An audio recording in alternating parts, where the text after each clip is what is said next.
65세가 넘으면 고령자라고 하는데요. 이분들이 맞닥뜨릴 세 가지 건강 이슈가 있습니다. 2021년 고령자 통계가 어제 발표가 됐는데 그 내용을 통해서 누구나 닥치게 될 고령 이후의 건강의 세 가지 문제를 살펴봅니다. 안녕하세요. 저는 시니어 라이프 비즈니스를 연구하는 최학입니다.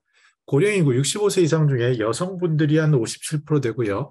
특히 이제 나이 많으신 75세 이상 많은 경우에 건강적으로 이제 이상이 발생하시는 건강 수명이 끝난 그 삶이 되는데요. 그 연령자가 42% 정도 되는 것으로 나타나고 있습니다. 특이할 것은 지역이 어디냐에 따라서 경험하는 세상이 좀 다른 겁니다. 일반적으로 초고령 사회하면 노인 인구 65세 이상이 20% 이상, 그리고 고령 사회하면 14% 이상, 고령화 사회하면 7%인데요. 만약에 세종시에 사시는 분이라면 지금 굉장히 노인 인구가 작은 그런 동네에 사시는 거고요. 반면에 전라남도나 경상북도에 계시다면 이미 그것은 초고령 사회를 겪고 있습니다.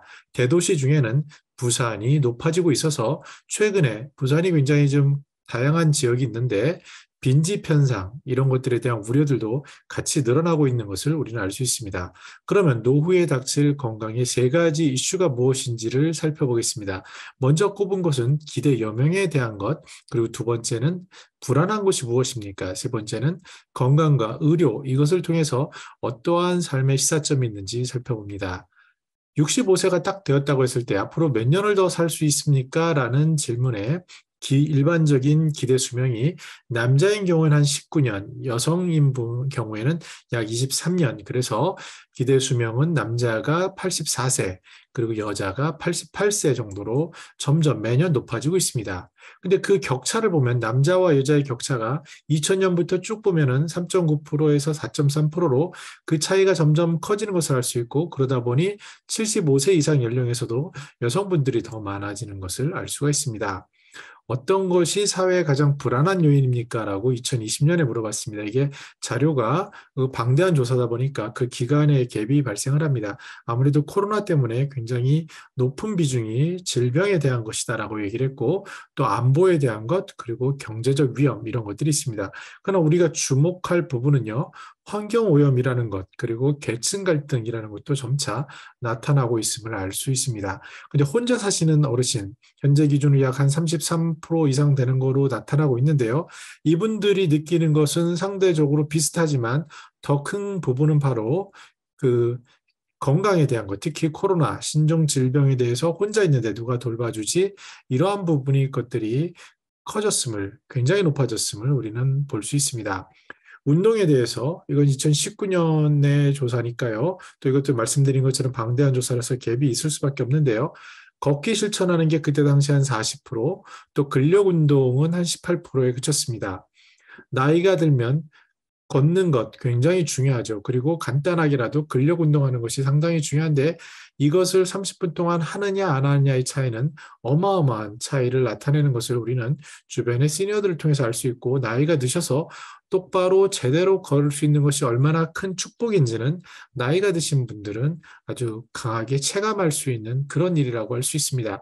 젊은 사람이 봤을 때 걷는 것이 뭐가 어렵습니까? 라고 얘기하겠지만 그 걷는 훈련을 그만뒀을 때, 특히나 타이에 있어서 낙상 등을 당하셨을 때, 와상이 됐을 때 그 수명이 3분의 1이 사망에 이르는 그러한 아주 중요한 삶에 있어서 걷는다는 것이 갖는 의미, 또 간단한 근력 운동한다는 것이 젊을 때부터 하는 것이 얼마나 중요한 건지 알 수 있는 자료라고 할 수 있습니다.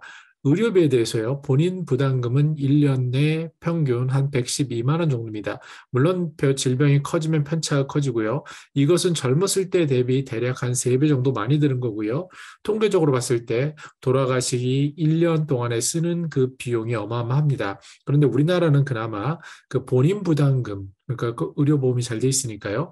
이것에 의해서 실제로 지급할 돈은 연간 한 112만 원 정도 되는 것으로 나타나 있습니다.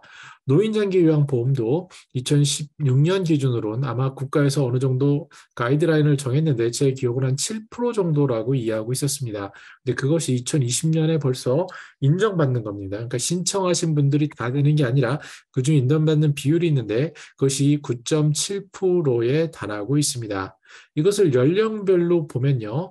80세 이상자 중에서는 27%가 그러니까 80세 이상이 되면은 노인장기 요양보험 등급을 받는 분들이 한 뭐 10명 중에 대략 3분 정도 되는구나라는 것을 알 수 있고 그것이 바로 건강 수명이 끝난 시점이기 때문에 그때는 상당히 많은 분들이 이 노인장기 요양보험화의 수급자가 되는 인정자가 되는구나라는 것을 이해할 필요가 있습니다.